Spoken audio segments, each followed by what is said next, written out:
That's when.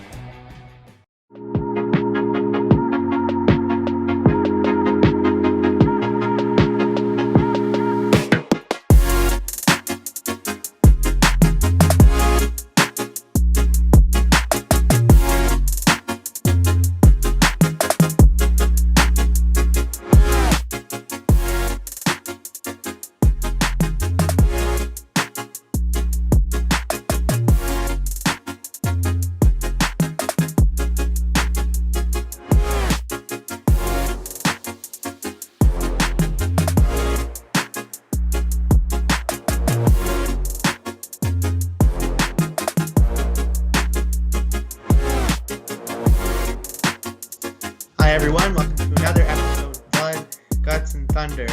We've got our recurring but now permanent co-host James Sutherland back on the show. How are you doing, James? I mean, we asked me first to the show. I said, no, no, no, I can't. I surely can't be a guest again on my own show. Somebody has to answer us at some point. Lo and behold, nobody answered us. And here I am, though, to give you all the best content that you and I could possibly provide. James, I don't know what you were talking about. This was the plan the whole time. Who Yeah, did we even try to... don't ruin the illusion here. Yeah, this is very real. This conversation is very real, and what happened this week was also very real. I want to start off with the Panama game because that was something else. That was something incredible. That was special, wasn't it? Well, to be honest, I'm such a. This is my own fault. I'm the kind of sports fan I am. As soon as the team I cheer for gets scored on, I'm like, well, the game's over. There's no point. Like, guess we're gonna lose. I have that instinct all the time, and I was like, I could feel once we got scored on. I'm like, okay, that was a really well earned goal by Panama. That was a great counter, and I was like, but even the minute after they scored, like, okay, you know what? I feel pretty confident that we can tie this up before this half's over. I'm like, I don't know if we can win this, but I have all the faith that we can tie this up and keep pressure. And then we did it exactly what I thought. I knew it. I made it happen. I said it was going to happen, and it happened. But I had no idea. I'm not surprised we won. I had no idea that we were going to win 4-1. I know Panama's not what they used to be, but they made the last World Cup, so you kind of just have to assume that, okay, this team, and they beat the USA recently, so you kind of got to be like, okay, we can't take them lightly. But as soon as that Davies goal went in, I actually couldn't believe it. I was waiting for VAR. Oh, wait, this region doesn't have VAR because no one else but Canada, Mexico, and USA can afford it. But I was kind of looking at the ref. I went as soon as Davey scored. I looked at the ref and I was just like, "Okay, he's gonna call it off. Like someone's gonna call this off." And then he kept celebrating. I'm like, "Nope, guess not. Game over." I knew we were gonna win that game. So my pessimism took about an hour to change, but it got there. I thought you were going to say for a second they just turned it off. Like, that would be terrifying, right? But, like, it's a Canadian tradition now to let the other team score first. It's a polite thing to do.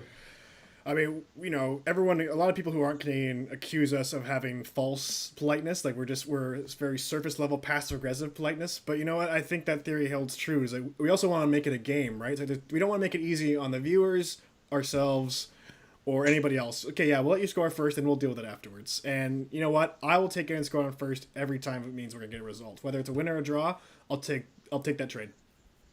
As many jokes as there are about us just being this, nice but passive aggressive on the outside, we seem to get into a lot of fights. Like it happened again where I don't know exactly what's going on, but Daniil Henry's kind of shoving the guy taking the corner kick, and the guy's kind of looking over his shoulder, and then a bench brawl starts up. This shows how true shithousery we can be, and CONCACAF we can be. It's funny how we see a lot of comments. I don't know who's that technical manager guy on Twitter a lot, whoever he is. I think him and a few other guys call us rude Canadians, and you know what? I'm fine with that. We talked about this last show. You want to call us rude? Fine. Everyone else in this region's allowed to fall on the ground, scream, waste time, kick balls in the stands, have people throw bags of urine on us if we go to Honduras. But if we start, pushing back a bit, we're the rude Canadians. Like, piss off with that. I honestly can't stand that. Daniil Henry, great move. He's just stretching. He's just sitting there. He's just minding his own business. It's okay when we do it. And he's just like, oh, no, I'm just standing here, which is true. Like, he literally was just stretching there. And then Panama thinks they can have a bench clearing brawl with a bunch of Canadian kids, like some of them who are from Brampton, some of them who are from Edmonton. Like they think they can have a bench clearing brawl with those guys. Like, no, thank you.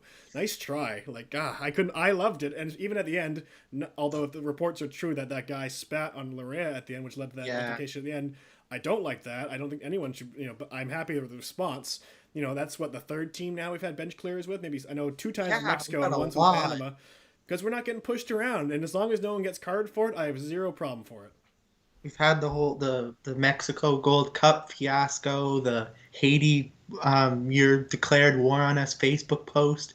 We've had a lot like inside, on the pitch, off the pitch. There's been a lot of stuff, and it's been strange to see. I guess back on the actual soccer front. You say Panama's not what they used to be, but when I look at their squad, I actually think there's a good argument to be made that they're actually better than they were at the previous World Cup. If you actually go to their squad, I looked at it before the show. I think they had two players in Europe at the time they made the World Cup, which is crazy. That was a weird cycle. And I think one of them was in Armenia. So really, they had, I think, one guy in playing at a decent level, and the rest of them were sort of scattered across South America and the Panamanian League. Now, like I think they have some pretty decent talent, even if it's scattered in some weird places. Like it's kind of undeniable what they have. They have Michael Murillo, I was talking a lot about, who plays for Anderlecht as a right back. Rolando Blackburn, even if he's in Bolivia, he's scoring like at an insane rate. He should probably be going to a higher level at some point. You know, they have talent. We saw that against the U.S. We've seen it throughout this entire cycle when they stunned Jamaica with their A team. Like I think we've sort of been underestimating them. Yeah, I think that's why not only because of the great goals we scored and the way we came back and stuff like that. I think because as much as I joke around, like yeah, Panama is a quality opponent in CONCACAF. Whether we haven't seen a lot of them in this current form of the Canadian men's team. We haven't really had a clashes quite yet with them in recent memory. And every game before this one, I think was a one goal. Almost every game was a one goal difference, right? Or even mostly draws. So I think, yeah, you're right. We don't take them seriously, but I still, and I think a lot of people who watch CONCACAF teams play know that they're a threat and know that they're a legitimate threat in this region. And I think that just also adds it's different when Canada's beating, even I guess even El Salvador, at least in this cycle, we're beating teams like El Salvador. They probably saw before this we were beating teams like Bermuda, like teams that don't really have the recognition, and I guess, but people in this region and outside that recognize it. Panama's a team, a legitimate team. Whether or not they get into the top four spots, at least for a playoff spot, is kind of maybe up to debate now. But yeah, I perceive them as a threat, and I think that probably went into when we got scored against. I was like, oh, here we go. Like Panama is showing they're here to play too. Like, and we expected them to play. So, and that's why also not only the pressure on ourselves to win that game. But like this is not only with the win, but we have to beat a team that isn't a pushover. That being said, they weren't quite a match for someone named Alphonso Davies, and Alphonso Davies is someone we've spoken like a shockingly small amount about on this show, and that's for me because like everyone else is talking about him, I don't really have much to add. But seeing what he did in this game, and moreover in this window. Like I don't know what else to say. It's pretty ridiculous the kind of talent we have. I think for us with you and I with Davies, maybe at least for me, I remember watching him, start with the Whitecaps. I remember directing broadcasts for the USL League with him playing for the Whitecaps too. It's amazing. And him being, and like obviously him standing up like, yeah, this guy is something special. I think we just come to expect him to be amazing, and then we expect him to play his ass off. We expect him to do all these great runs, but then he does something like last night. We're like, oh no, like this is. You almost just expect him to play amazing, and he does something even beyond your expectation. Like, oh no, this is why he's special. You kind of forget just by seeing him play consistently. Oh yeah, he's great. And then like, oh wow, like I literally could not believe that goal, not just because it was so close to the line, but where he was, how he got it, and as soon as I knew he did the little cut in, like I think everyone knew, it's like, oh, that's going in. And even the keeper, he bit so hard, he didn't react. People were like, oh, the goalie didn't try. I was like, no, the goalie just bit. He went one way and just was like, no, I can't get to that. So yeah, I think we don't talk about it enough because the expectation for him, even though he's 20, a lot of people who've been following his career are just like, yeah, he's amazing. And then he does something, and then everyone is just like, wow, I can't believe this. And it's great because it was the last game in the cycle. We have another set of games in a month. We won. He scored an amazing goal. He's all over the media right now. So it's the best time for him to do that amazing thing, is now everyone who wasn't really watching this team is going to watch this team, or at least go check out the website, something. They're going to get way more traffic because of him now than they would have if just a regular goal he scored. There's a point where a player gets to like such a level that they'll start like they're just so sparring in the pitch that they'll start doing things you didn't know they could do. I think a good example with Davies was when he just took that long shot out of nowhere that kind of surprised the keeper. That one didn't go in, of course, but Yeah, And then I absolutely, I say absolutely. Like that shot, yeah, I almost forgot about that. Like he just sort of half swung out with his foot. And you're like, oh, did that almost go in? I mean, great, almost like that's a great save by the keeper. kind of just sprinted into it. It was Yeah, so it's different, but it's reminds me of the like goal he scored in Cuba back in the 2019 Nations League, where he just sort of put his left foot through it. It just went bar down. You're like, did that just go in? Like, did he really just like half volley that in from outside the 18-yard box? And he has that ability, but again, we expect him to be amazing, and when he actually does something amazing, like, oh wow, like this is a special player. and even the cut to the inside you were talking about, like it's fun to see Davies sprint and never stop. But like when he kind of just did that little 45-degree turn and just blasted on net, like I don't know, that's something I wasn't expecting, and I guess it speaks to a lot that we have that kind of player now, who can pull a rabbit out of a hat, who can do something you didn't even know was in their skill set, and it's just crazy to have all around. Well, he's a difference maker, right? And like we have a few guys like that, but we've come to rely on Davies to be that guy, which is great. But like we also saw like Jonathan David's goal was like surprisingly out of nothing. Oh, I would say nothing. A great ball created by Davies, but he just sort of like a little tap and just sort of rolled in there. And then Tajon's like it's when we have a full strong Did you see lineup. that replay, by the way? It took like a funny hop. It Yeah. was So Davies is just a difference maker, right? And so that's something maybe that was lacking only 4 years ago. Even when he was on the team, still we didn't have these difference makers. Now we have guys who make difference. So we have a full strong lineup. We hopefully, again, even though Panama is a strong team, they're not the strongest in the region. Hopefully, when we do play the strongest teams, we can. Like Davies almost scored one against Mexico. We could have easily walked out there with a 2-1 win. So I think we'll get even better results from him. and we'll He's definitely not, get to that. yeah, But like in the meantime, while we're gushing about Davies, we also have to bring up Tajon Buchanan, who is developing his own equally insane skill set. Where my favorite part about his game is how he sort of has this control over the ball even when he's not touching it. Um, he'll kind of kick it around an opponent, and then it'll just stop in his path, and he'll get to that ball before the defender can even turn around. yeah. It's really just like it's almost like you're playing like FIFA 21. Like you're just like if you have the guy with pace, he's just gonna make that ball every time. And I think he just knows he's like, yeah, once I start moving my legs, I'm gonna get to that ball. I just put in space for myself, and it's ridiculous. He's only gonna get better and stronger and some of that. And I mean, I can't believe how good this team could potentially be if we make the World Cup. Like because it's still a year away from 13 months away from happening if we do qualify. And that's going to just give these younger players even more time to develop and get better at their game. It's like it's going to be ridiculous to see with some of these kids. It's like he has a string attached sort of to the end of his cleat that it can just kind of will the ball to stop in its path. Yeah, it's just a really unique skill set. I don't. I mean, there's players who knock balls into their own paths, of course, but like the way he does it, I don't think I've seen it done. It's a unique skill set. I want to talk a bit more about like the team play that we saw in this game, and I think something that I sort of realized against Panama is that like this team has really good chemistry. You'll see these touch passes, you'll see these these runs, these overlaps into space. Like it feels like these players really trust each other. They like know each other to an extent that they couldn't if they hadn't played together for all this time. Yeah, it's funny because I think I saw some people maybe because after the result in Jamaica, everyone like hit a bit of a panic button, which was right. We maybe get to that game in a bit, but it was right or wrong to sort of hit a panic. Yeah. But I think people were like, this, if John Herdman decided to bring the best team instead of having them, a more collective team, this wouldn't happen. We could rely on players. It's just like, yeah, I kind of get it. He's treating this team like someone mentioned. He's treating this team like a club team. He wants to have a lot of the same players. He wants to have chemistry. He wants to have a brotherhood.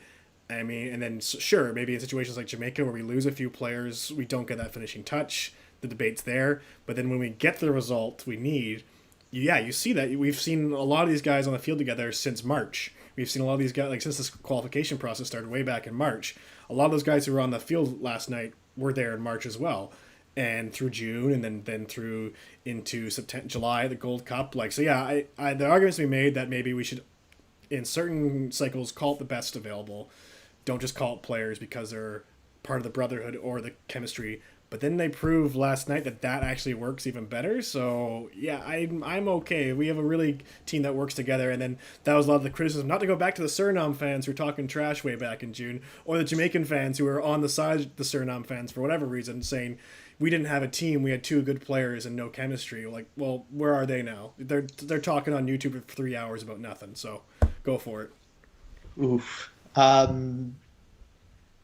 Yeah, like we sort of play like a club team. Like usually with an international team, you kind of just have to, throw an 11 on the pitch and hope it works. I mean, you have coaching, of course, but that we did play. Like people were complaining about, oh, we have to play the Cayman Islands, we have to play Aruba, we have to play Bermuda. Like people were complaining about that because no one wants to watch those games. But like this is what it leads to. It leads to players who know each other, and it leads to you looking more like a club team than an international team. Yeah, that's yeah, exactly. Like did not to repeat myself too much, but yeah, like you get the situation like Jamaica where we maybe could have had better players in that game, but then again, like the Panama shut everybody up. So yeah, that's pretty much the end of that. Like yeah, I'm gonna John Herdman. Even when we talked about the formation change against Suriname, where it was a back three instead of a back four, and everyone's like, uh oh, like changing formation. I'm not sure if Canada has the depth on the back line to have a back three operate. And then since that tactical change, it's worked. We've had tons of great results. Even the few games we've lost or just drawn, we've had great results. So can't argue with the process. Whatever he's doing is working, regardless of individual talent or not. Whatever he's doing is working amazingly. Yeah, and speaking of the back line, that's something I wanted to bring up because I feel like we've seen a really aggressive defense in this window. Like they're very willing to step up to attacking players. I think we saw a ton of that against Mexico, and for me, like I was pretty worried going into this window, and I think a lot of us were. But after 6 games, we've only conceded 4 goals, and that's the second fewest in the standing so far. Do you feel any more confident in our back line than you did at the beginning? I'm pretty active on those game day Reddit threads, match threads, stuff like that, and watching the game last night, especially after Panama's first goal and leading up to Panama's first goal.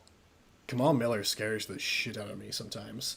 He reminds me. I'm not a Canucks fan, but he reminds me of when Luongo would come out and play the puck. Sometimes you're just like, you're not sure what he's gonna do, and he's not sure what Oh, he's gonna scares you do. in that way. Yeah, that's what I'm saying. Like Kamal Miller would scare me person to person. He's a big boy, but in terms, I'm very far away. I'm watching him from very far away, so he doesn't scare me that way. No, when he gets the ball, or even when he's playing the body tracking someone, you're like, I'm not sure what he's gonna do, and I don't think he's sure what he's gonna do, and it kind of makes me nervous sometimes. He'll get that one touch, it's a heavy touch, like oh, and then he makes like there's a few times I guess as the game he grew into the game, he was all the way up at the halfway point of the field, even further at some point, and making a play, and you're like, oh, okay, he's full of confidence now. So I guess again another young player, so we can't like wonder why he's not this amazing fullback or center back, right? But yeah, I think we have a better backline than anticipated.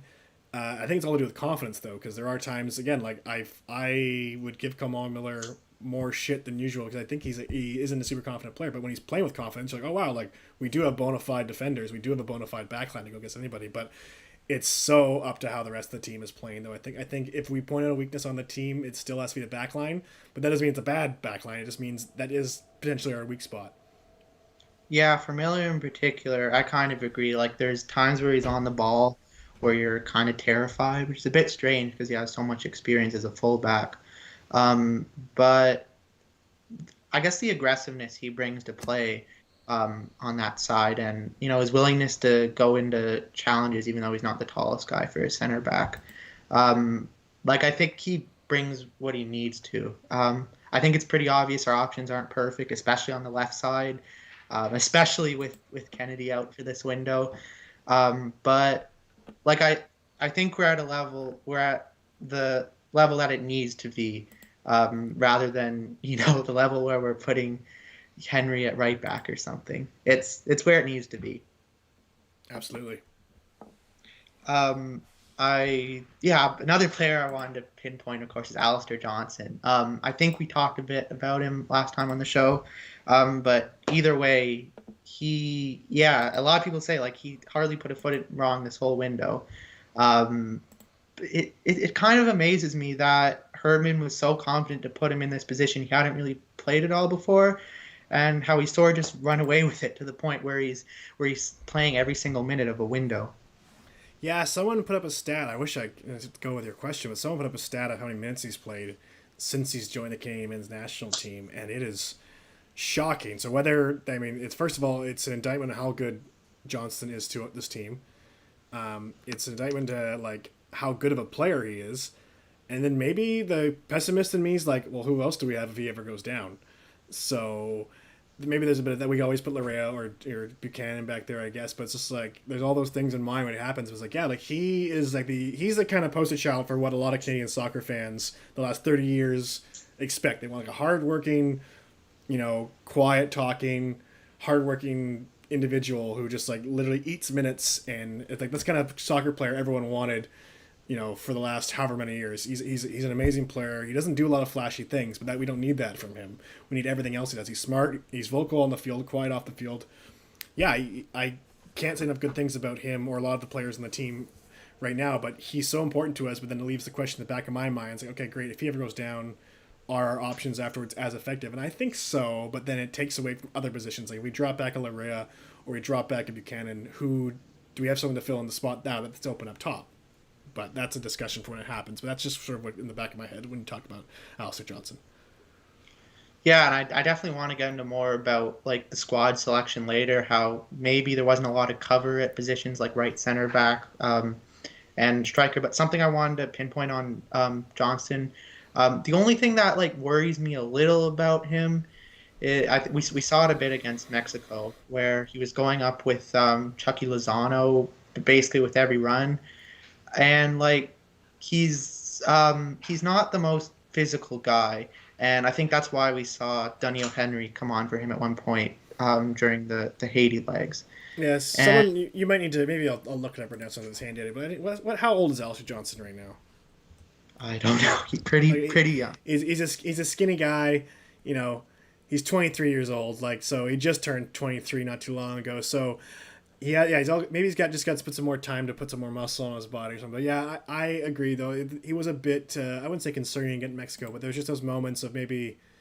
But Mexico's a different beast than everyone else in CONCACAF. That what things he could do against USA and Panama and other teams maybe he couldn't pull, and that's just a matter of development, but also not just physically, but also playing the game. I guess that's just maybe didn't hurt us, so it's okay. But yeah, you can see it was a bit more of a weak point. Yeah, I don't want to say like how dare you not Mark Lozano completely perfect. It's like he's another one of the best players in CONCACAF. Yeah, I think we saw something similar with Pulisic where Johnson was sort of treating him like Messi. But yeah, like it ultimately I think everyone agrees he's been very good. He's been exactly what we need on the right side of the back line. And yeah, even if he's not completely there physically, like he always knows where to be. He's exactly what we need. absolutely. I wanted to move on to Steven Vittoria, who I get. We do have a hot take section later, but I'm going to throw Yeah. mine in now. Okay. Yeah. He's our most underrated player. Ooh.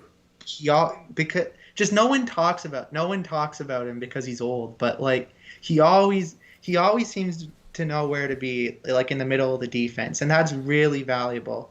I kind of don't get how he keeps doing it with the amount he's playing in Portugal, which isn't very much.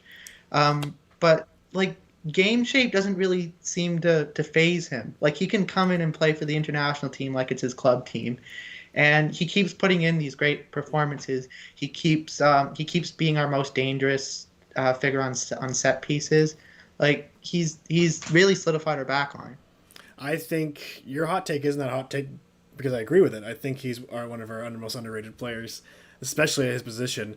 Yeah, I wish I knew what like these peak level athletes can do, and like you might even consider him a peak level athlete because he's just not a big name. But I want to know what they do to stay in this game shape. Like we have a Thibaut Hutchinson who is pushing 40.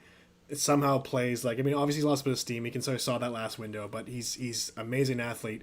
And then Vittoria, like he's so dangerous on set pieces. Even when he shouldn't be dangerous on set pieces, he like if the ball comes outside the 18-yard box and then he just smashes it, and most times kind of over the net. It's like, wow, he still has the ability to be not only one of our best defensive players, most consistent and like solid back, getting those balls out, winning their air battles. But he can be an offensive threat too. So yeah, I think people sort of sleep on him a bit who aren't Canadian soccer fans. But yeah, he's so effective. And you know what? I'm gonna say it. He's one of the most handsome guys in the field too. He's got that sweet little beard going on, nice little fade. Yeah, I'll give him a few points for that. Why not? You were talking a bit about like our lack of set piece threats in the last show. Do you feel a bit more comfortable now with how well Vittoria's done? No.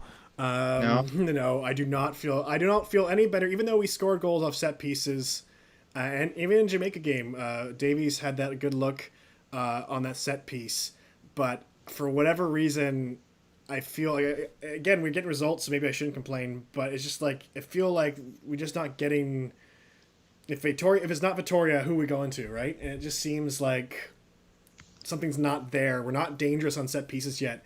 I don't feel it anyway. I don't know. I'm sure people would agree or disagree with me, but I just feel like there's just times, and maybe I'm used to watching with James Ward-Prowse with England. Like you just sort of know in Southampton, you just sort of know on a free kick or corner, like something's going to happen from this.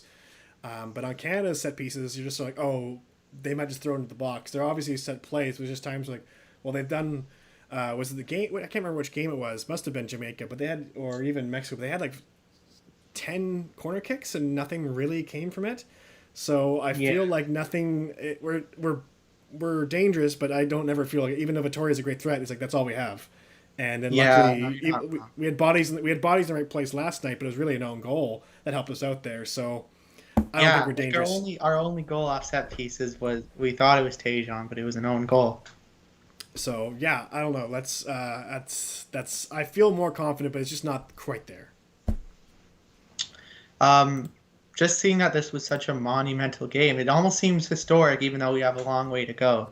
This Panama game, just by the reactions I've seen to it, there's like a lot to cover and a lot we're not gonna have time for. So I was just curious if there was anyone or anything else you wanted to touch on. Well, tell you what, let's go to break and we'll touch more on this on the other side. How does that work for you?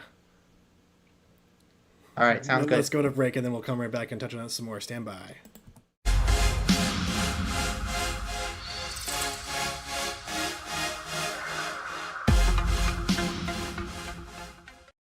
Welcome to MyBookie. You're ready to create an account and start making money, and we're here to help. And remember, you can get a bonus of up to $1,000 on your first deposit. Now you're ready to bet. Just go to mybookie.ag, visit the sportsbook, click on your bet, and input the amount you want to risk or win in the bet slip. Yes, it's that easy. Just remember, at MyBookie, you play, you win, you get paid.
Feel the crackling, steam escaping from your taste buds, burning and yearning in anticipation of hard work paying off. A craft earned and perfected. Hands that give glimpses of guarded family secrets. Taste the air. You dance with the flames. A moth drawn to the lights. The sights attack your eyes like a morning sun. Rising, lifting. Your soul has awakened.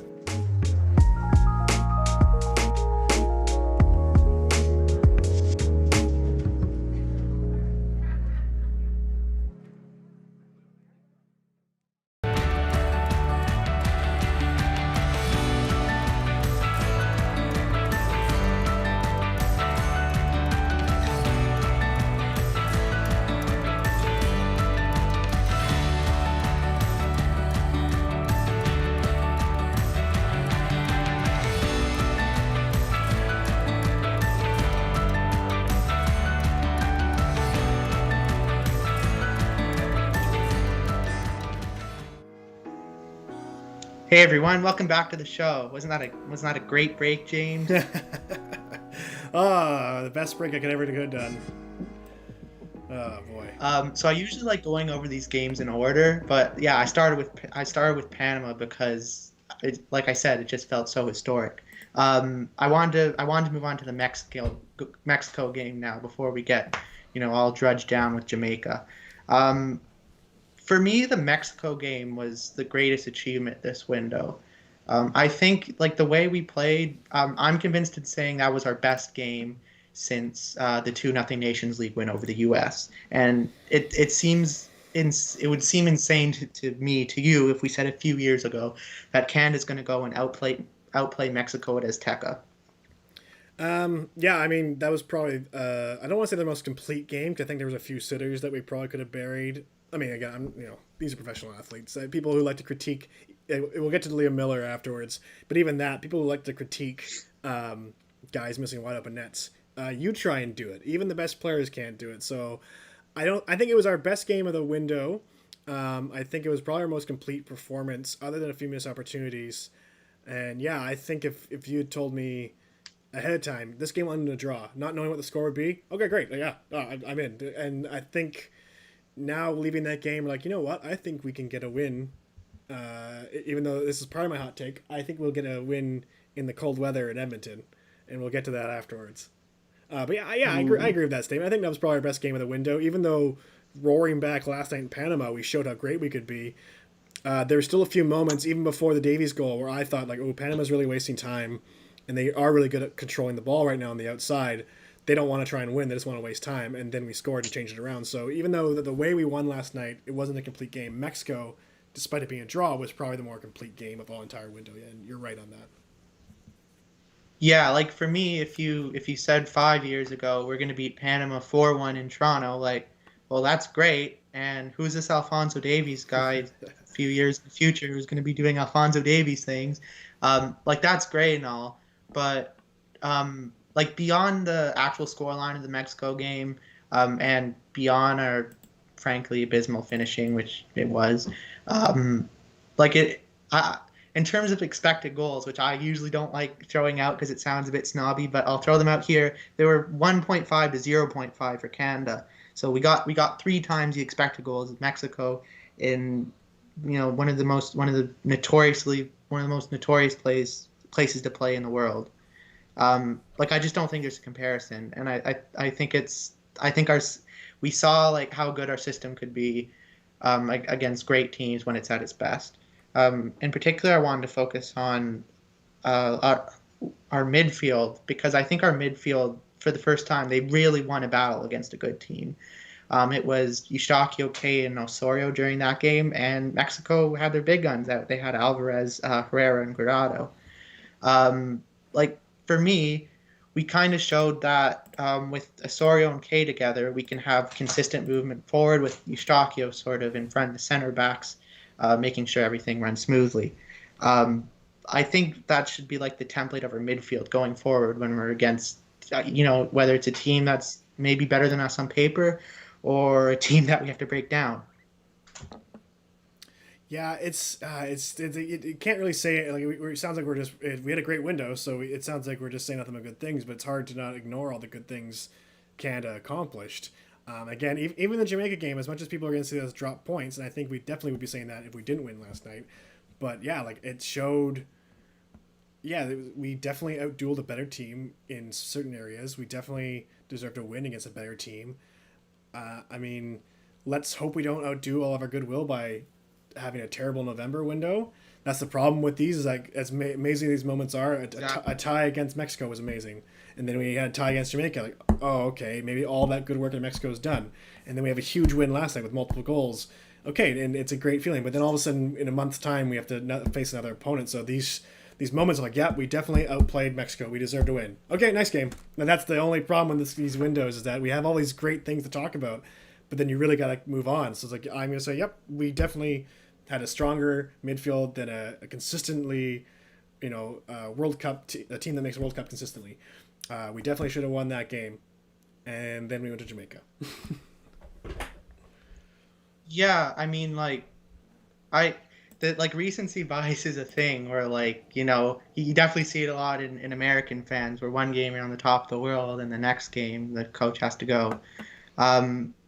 But like I just feel like that I don't know, there has to be acknowledgement of how much our system has changed, and like there's things we are about to get into, I promise, about the shortcomings of this window, and I have a number of them. Yeah. But yeah. the last thing I wanted to focus on was Jonathan Osorio in this game, because I feel like he was another underrated player going to this window, but he sort of got this flashy side to him where he can sort of kick himself into another gear suddenly, and he's making these smart runs, these smart dribbles, and in case of the Mexico game, he scored a goal. What did you think of his performance in this window? I think, again, like we talk about players who don't get all the recognition, he's definitely one of those guys outside of Canada soccer fans who doesn't, his name doesn't jump off the paper.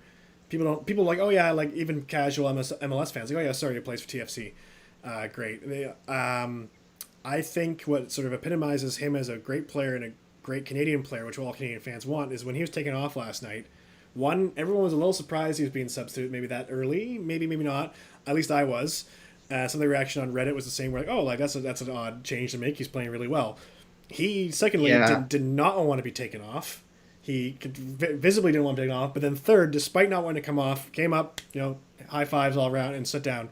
Team player right there. And then also, oh yeah, by the way, he scored an away goal at Azteca from a great run. Not only a great pass, but a great run on the inside, completely loses man, and a perfect goal in the corner.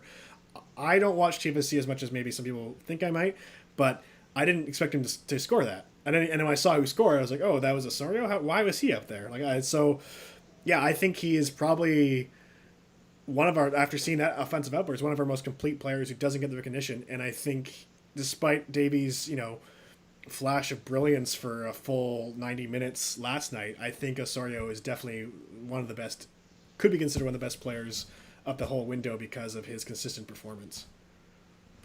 Yeah, like the big takeaway from the midfield is that we have players who can consistently get the ball forward, like Osorio, like Kay, even Wotherspoon, like we saw. And then you have players who sort of do everything else, like Eustáquio, of course, even Piet when he got his chance, even Fraser. I'm glad we have sort of players we can plug into these holes we've always had in the midfield. It's great to see. Again, great to see. And because this is what we want, I'm not saying the performance was perfect. There were flaws in every game, and we should get into those. And I think one of them was sort of our vulnerability to switches. And I saw this in every game, where this is kind of inevitable when you're playing a back three, and sometimes a very spread out back three where Miller and Johnson are constantly pushing up the field. But yeah, what kept happening versus Mexico was Chucky would constantly just appear with the ball in these terrifying positions, and no one was there near him. Even in Panama, you had Murillo running up the right side with the ball, and no one was near him. And that's what led to their goal. Yeah. And I think that's something that definitely needs to get sorted out. Yeah, I think it's something that needs to be sorted on our end, but also it's one of those things you kind of have to give credit to the attacking team, because it's all about deception with some attacking players, right? And like you hear it a lot when you watch hockey and commentators talk about the best offensive players sometimes, maybe not specific to this situation, but sometimes they don't look like they're working hard, but they're just finding a way to get lost. And whether that's a bad decision on the Canadian back line or a good decision or a combination of both, you kind of got to give credit to the attacking player for just finding that space and the guy who got the service of that ball, because he by his own skill, that's what good players do. There's like how did he just get there all of a sudden? It's like, well, that's just talent, and somebody's got to give him credit for that. But yeah, I think it was probably best to play Mexico first because it kind of opened up our eyes to an opponent that can do that. Even though it worked against us in the Panama game a few times, especially on the goal, it's good to see, okay, like these players can, if we play this way, they're going to exploit us. So like feast or famine. Like if we get possession, great, because we have all these bodies up forward.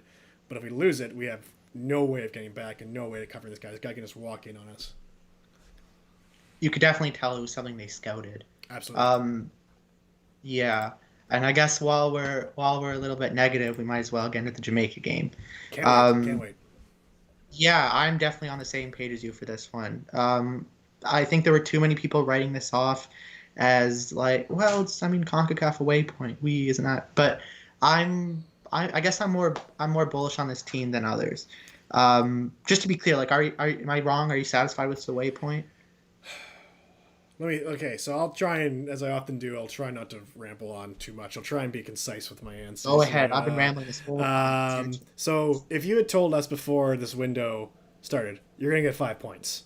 You're like, oh, okay. Like, yeah, great. That means we somehow got a point off of Mexico.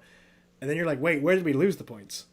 Because I guess the expectation, even though, again, I think some people were sleeping on Panama a bit prior to the game, maybe not taking them seriously. Regardless, people just assumed, oh yeah, we'll lose to Mexico, but we'll beat Jamaica and we'll beat Panama. 6 points, great. So people are assuming, some people might assume, oh, well, we should have gotten 6. Why did we get 5? Away point CONCACAF, yeah, it's great.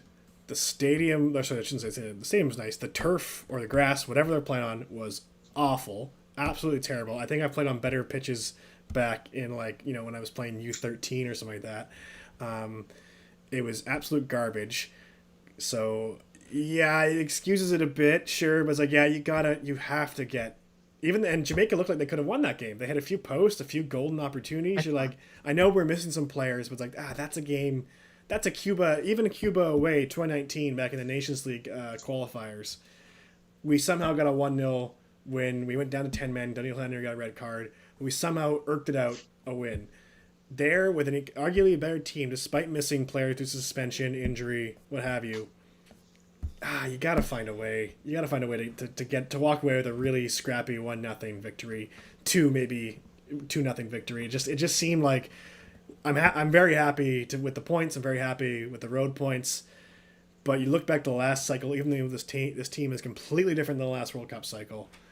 There was just games like in El Salvador where it was a 0-0 tie against a team of amateur call-ups in the away game in El Salvador, and we end up missing the next phase of qualification because of 1 point. So it's just like it's I feel good about the result, and I'm not going to, especially because we won, but there's still things to be critical about with the talent we had in the field, despite the the field and all that stuff working against us. So yeah, I'm not somewhere in the middle. I'm more negative towards it, but I'm gonna just remind myself, be happy we got the point, because and look at the bigger picture. We got 5 from the window. It reminded me a lot of the Haiti away game where we were playing on a carpet, like a literal carpet. Yeah. Where I don't know, like if you were watching this game and no one had colored jerseys, like one team was wearing pennies or something, and like you didn't know any better, what level would you say this was? Well, someone said, did I just watch a Division 5 game or a World Cup qualifying game? And it was like, yes. And that's my only answer to that. But I would say Haiti was even worse circumstances. The field may have been a bit better, but then you had like armed guards in the stand. You had like a potential coup going on. Like it was ridiculous. So I feel like that would affect me more. They were CONCACAFing Alphonso Davies, like, oh no, like, we gotta wait for you. Like, you didn't get on the field or into the building like 20 minutes before the game started. So, arguably, I'd say Haiti was a much more, dangerous play. Literally a dangerous place to play, and they still came out with a 1-0 win. I mean, I guess they had a better team on the field, but still, like, it's hard for me to happy to be with a point, but hard for me to justify why we didn't win. Yeah, like there's a point where it's hard to explain like how sloppy our passing was, how awful our crosses were. It's hard to explain that when they were so brilliant in the other two games. And like I think at some point you have to attribute that to the pitch condition and to the humidity and just to where you are, just to the environment. But on the other hand, I feel like we're going to need a better plan going forward when we're playing in these difficult environments because guess what? CONCACAF is full of them. There is no easy environment in CONCACAF. And that sort of made me start thinking about tactical ideas when you're playing on like a shitty pitch or in a humid environment. And I think one thing we could probably focus on is shorter passes. Um, it's a way we like to play, and it's very pretty when it works out at home. But to me, it's just not feasible to play that way away to in Jamaica because we just can't make those passes. Yeah, it's we play really like against Haiti is a similar team in the sense of Jamaica that if we make those poor passes, it's gonna hurt us, especially passing back. Yeah, it's tough to change your game plan because you always want to go into the same game and not change it too much. But yeah, there's just times where it's like, guys, right there, just I'm here, just make me the pass. You don't have to make the 25 yard pass, 5 yard pass. Don't need to make a 20 yard pass every single time. Like let's maybe work our way out back. But yeah, I hear what you're saying. I agree. Just really quickly, so we can get to our hot take section. I wanted to go over two players who are notable for various reasons in the Jamaica game, and yeah, one of them, of course, was Liam Miller, who did something very unfortunate, but otherwise, in my opinion, created a lot of our better chances in that game. So it was a mixed bag. What do you think of him? Liam Miller played great, and as much as I feel confident that he should have scored, and no one knows that better than he does. Learning opportunity, he and watching the game, the commentators are right. He was a bit in his own head, just trying to play it safe instead of trying to just smash it in. You know what? He might have even been able to take a touch and then just guide it in. He had way more time than expected. So, but yeah, he played the first two games. I think he looked great. I think that's the best he's looked in a Canadian uniform. He's really great moments of brilliance, but then he doesn't really seem noticeable other times. He played great, so kind of like, would I take the great performance and then putting himself in that great chance or not? It's tough because like there was other players who should have scored. David, I don't know what he was doing in Jamaica, did not make a difference. Davies, Get to David. yeah, One of my hot takes. yeah, okay. Well, you know what? Like, let's not harp too much on Jamaica here. Let's get to the hot takes portion. I want you to go first. All right. And I guess my version of hot takes are okay. As much as I've been hyping this section up, I now realize I probably shouldn't have because my hot takes are extraordinarily mild. Give me your first one. Sure. The first thing I wanted to go over was squad selection. This seems very minor in retrospect, but in between the Jamaica and Panama game, no one would shut up about this. And that was how, like, the situation that led to Charles Brim being called in. Now, obviously, we had a lot of injuries going forward. We had Kyle Larin, who didn't come. We had Lucas Cavallini, who was out. And, everywhere else on the pitch, we had injuries. I joked with Alex Ruzic on our last at some point about Rich Yennon being called in because I thought it was a long shot. But I would have expected Eddie before Brim. And, like, to an extent, this is something I agree with.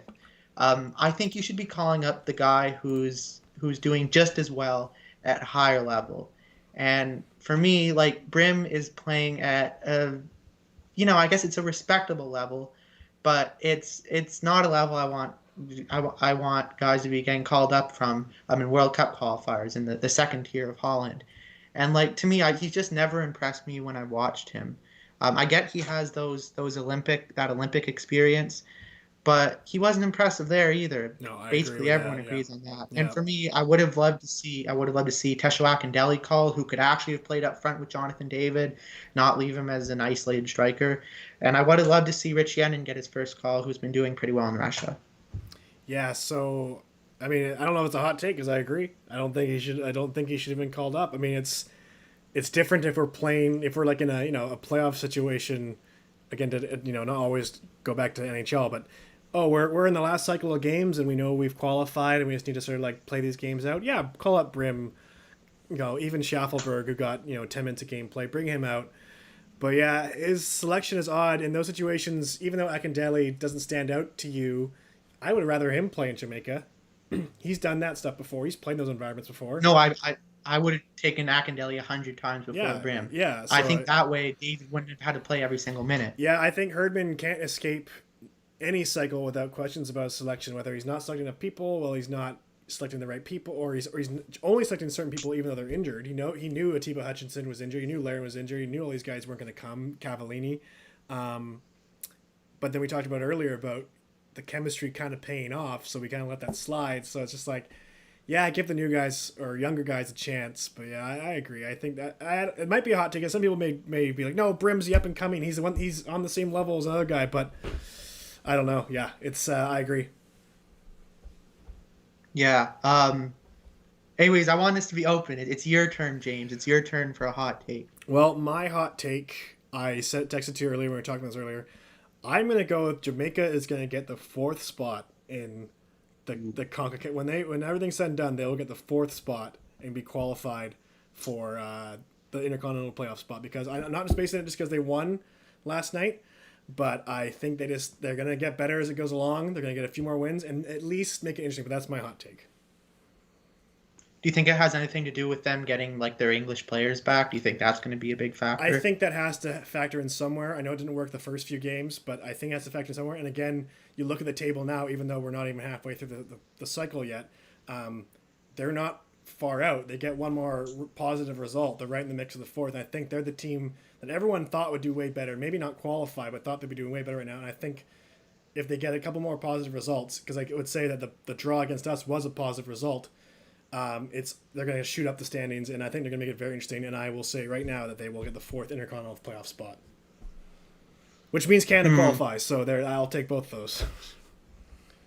I'm a little mixed on this hot take in particular because, as much as Jamaica did give us a good fight, as much as they probably should have scored off some set pieces, they just did not seem well coached.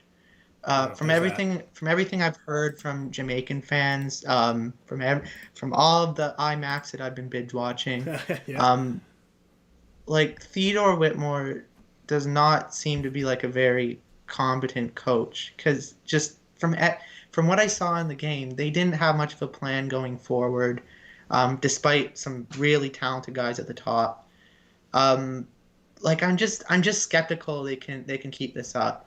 It's impressive what they did away in Honduras, even though apparently everyone's winning in Honduras now. But I mean, you got to give them credit for that. Yeah, absolutely. But ultimately, it really does matter how you're managed. And with the decisions Whitmore has made, throwing 4 strikers on against Panama, and just looking, really not fluid.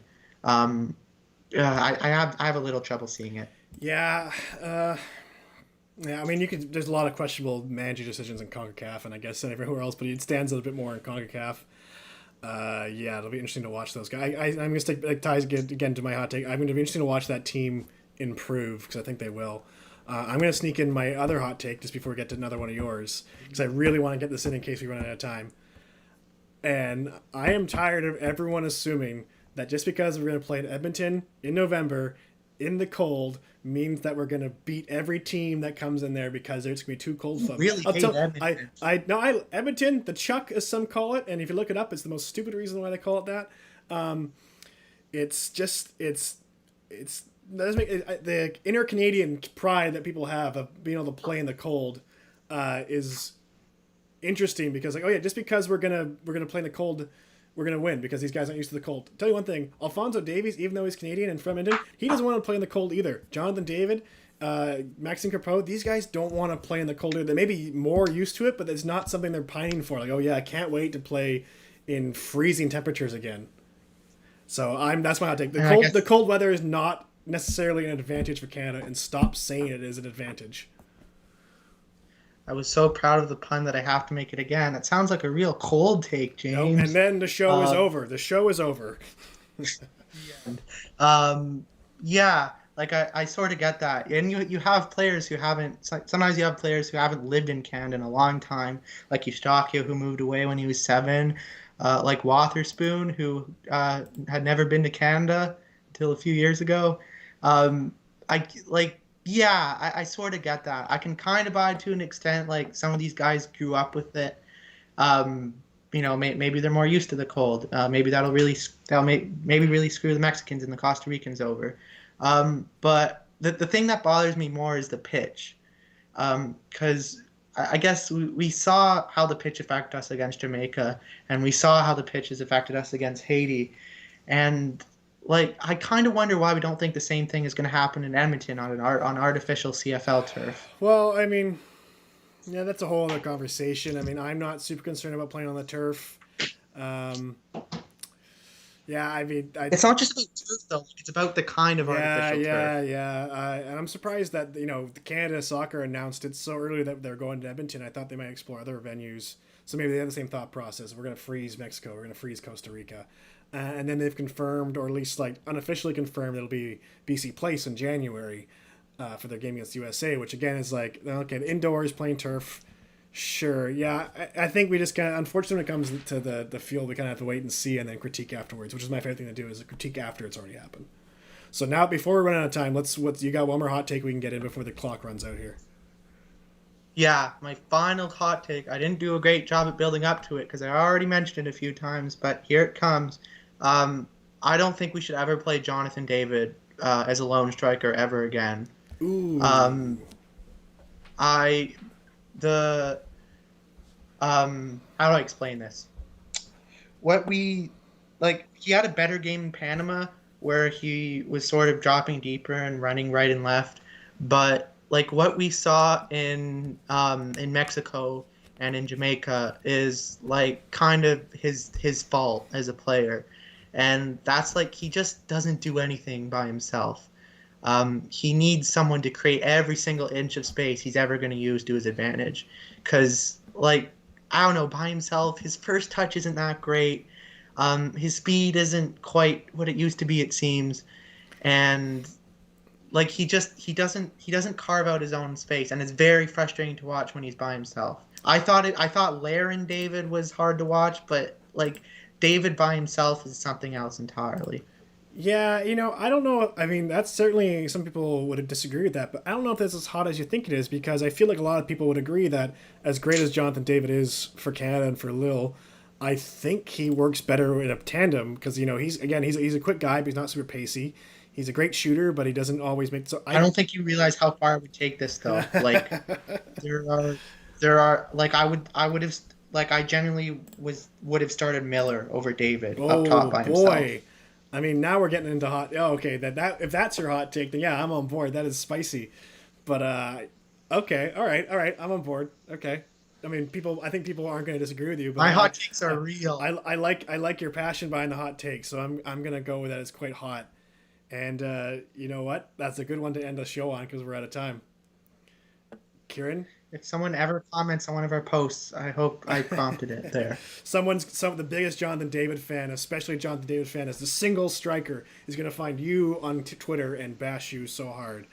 I know I make this joke every single time, Kieran, but thank you for letting me be a guest on my own show. I haven't even thanked you yet. No, thanks for coming on. No worries. Thanks, Kieran. I'll see you again next month, hopefully after at least 4 points. Before we go, 4 points or 6 points? 4 points or 6 points. I'm gonna say 4. I'm gonna say 4. I would be happy with 4 too. Because those are well-earned points in Mexico. See you next time, big guy.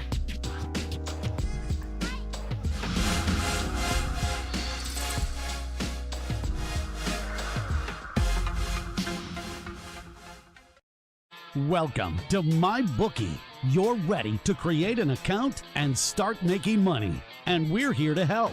And remember, you can get a bonus of up to $1,000 on your first deposit. Now you're ready to bet. Just go to mybookie.ag, visit the sportsbook, click on your bet, and input the amount you want to risk or win in the bet slip. Yes, it's that easy.